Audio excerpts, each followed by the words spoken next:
Happy New Year po sa inyong lahat at belated Merry Christmas. Ayan po, kakain last trabador na ito lang ating kakainin, salsitsa at isang bandihadong gulay, insalata. Ayan. Samahan natin sa trabador, ibabalot natin ito. Ito, ibabalot natin sa gulay. Ayan. Iyan.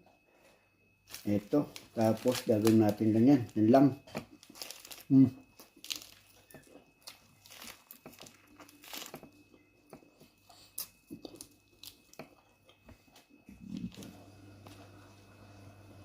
Ito ang ating pinakang handa sa New Year.